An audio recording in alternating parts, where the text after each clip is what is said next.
guys, jadi pada kesempatan kali ini kita bakal membahas nih soal peran perempuan dalam pembangunan dan juga penyebaran awareness kesetaraan gender bareng dua anggota Katanya Setara. Halo, aku Ajeng. Halo, aku Shaila.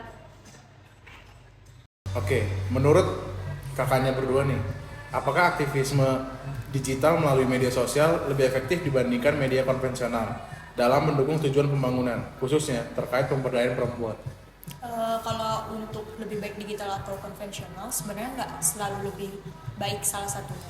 Tapi kalau kenapa kita pilih digital itu karena yang pertama secara digital itu lebih aksesibel dan dia juga itu lebih interaktif dibanding konvensional.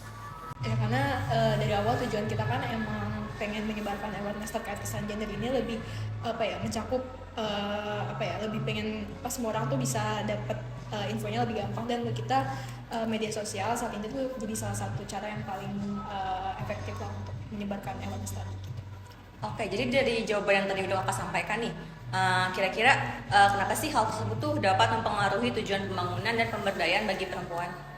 Mungkin di awal aku mau jelasin dulu. Jadi akun kita Katanya Setara itu intinya adalah ingin membahas soal kita ingin meningkatkan awareness masyarakat terkait kesetaraan gender.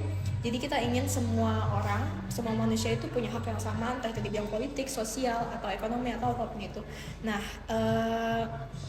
alasan kita kenapa ini bisa berdampak karena tadi udah dijelasin, media sosial itu jadi salah satu akses yang paling gampang, aksesibel, yang paling gampang bisa kita gunakan untuk media menyebarkan awareness tadi.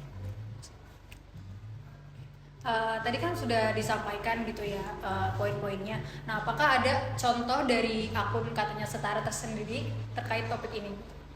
Jadi kita pernah ngebahas soal pembalut ya. Jadi inti utama pesannya itu kita ingin ngasih tahu ke orang kalau misalkan menstruasi itu suatu hal yang normal, itu kayak sebagai wanita itu hal biologis yang normal, bukan suatu hal yang tabu ataupun memalukan, karena kita merasa banyak banget di Indonesia khususnya kayak kalau misalnya menstruasi itu harus ditutup-tutupin, itu suatu hal yang memalukan kayak gitu. Nah, kita ngasih tahu pesannya tuh, contohnya kita ngasih tahu pembalut, alat dimana yang untuk kita pakai saat menstruasi itu nggak perlu kita tutup-tutupin, nggak perlu kita sembunyi-sembunyiin gitu. Kayak kita pembalut tuh kayak alat yang normal aja, kayak misalkan sikat gigi atau sepatu atau baju kayak gitu.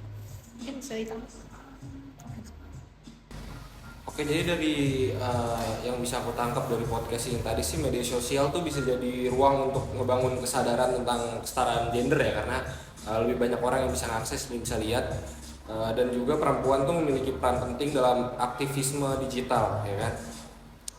Nah, sebelum kita tutup, kira-kira ada satu atau dua poin atau kata yang ingin kakak tinggalkan untuk temen-temen yang udah nonton podcast kita hari ini kan? Mungkin ketika perempuan menyuarakan kalau kita itu pengen kesetaraan gender, itu bukan maksudnya kita membenci laki-laki, tapi kita pengen punya peluang atau kayak semacam hak yang sama untuk kita berpolitik, untuk kita meraih pendidikan, atau mungkin kita berbisnis dan semacamnya secara bermasyarakat. Ya, mungkin sekian podcast dari kami untuk teman-teman semua. Terima kasih.